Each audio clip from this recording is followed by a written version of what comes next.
Hello, hello, hello. আবার একটা বছরের প্রতীক্ষার অবসান ঘটিয়ে সেই দিনটা ফাইনালি চলেই এলো। আমাদের বাড়ির কালীমূর্তি তৈরি। আগের বছর আমরা আপনাদের ১৮তম পুজোর প্রস্তুতি থেকে শুরু করে বিসর্জন সব কিছুই দেখিয়েছিলাম। তা নতুন করে বলার কিছু নেই। আর আজ সকাল থেকেই কালীমূর্তি তৈরির কাজ শুরু হয়ে গেছে। আজকের সকালটা আমাদের সবারই শুরু হয় ঠাকুর করতে এসেছে এই খবরটার মাধ্যমে।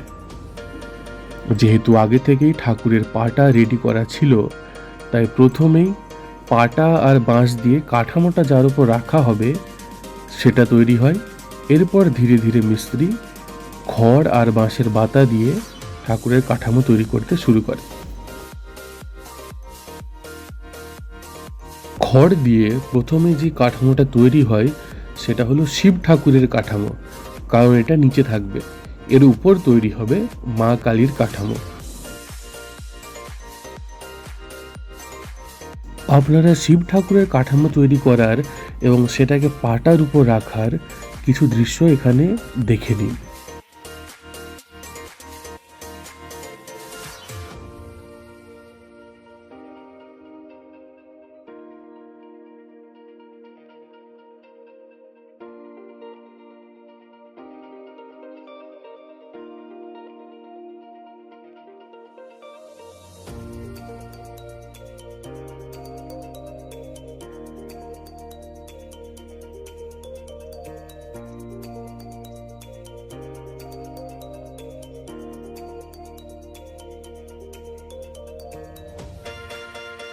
এখান থেকে শুরু হয় মা কালীর কাঠামো তৈরির কাজ।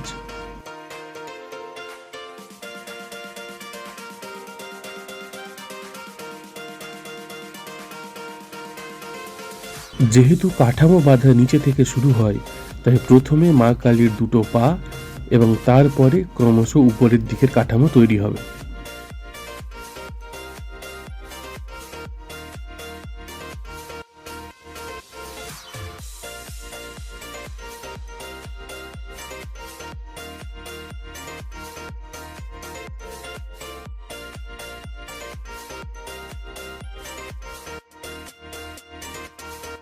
এটা মা কালীর নিচের দুটো হাত হবে।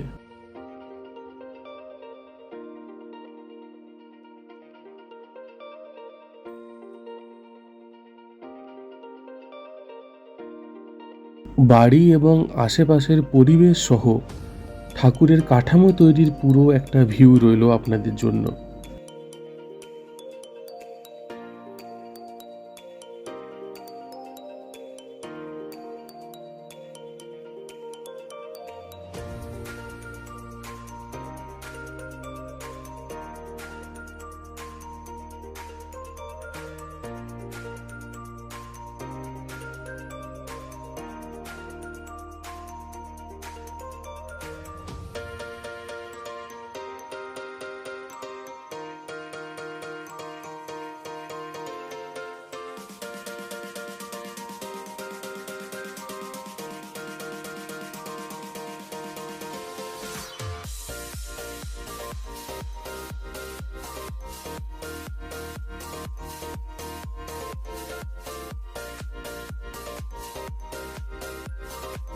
এখানে ঠাকুরের হাতের করতল অংশটা তৈরির জন্য কিছুটা খড় বাড়তি রেখে দেওয়া হয়। আর এই কুচনো খড়গুলো কাদার সাথে মিশিয়ে ঠাকুরের প্রথম মাটিটা হবে।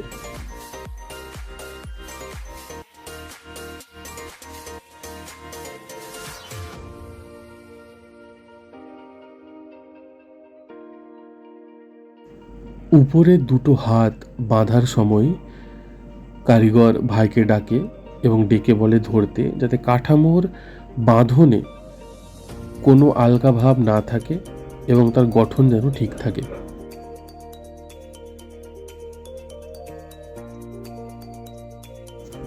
ওই কুচনো খড় মেশানো মাটি দিয়ে এরপর শুরু হলো ঠাকুরের এক মাটি করার কাজ।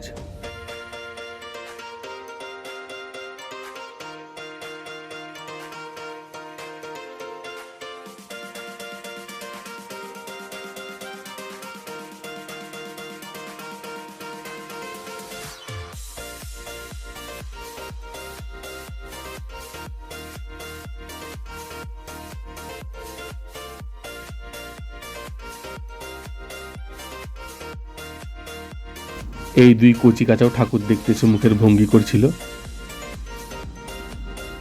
আর এ সমস্ত কিছু ভালো করে যে দেখছিল সে হলো শিরো।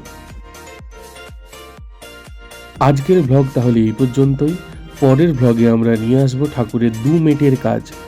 ভিডিওটি আপনাদের ভালো লাগলে লাইক করুন, শেয়ার করুন এবং সাবস্ক্রাইব করুন।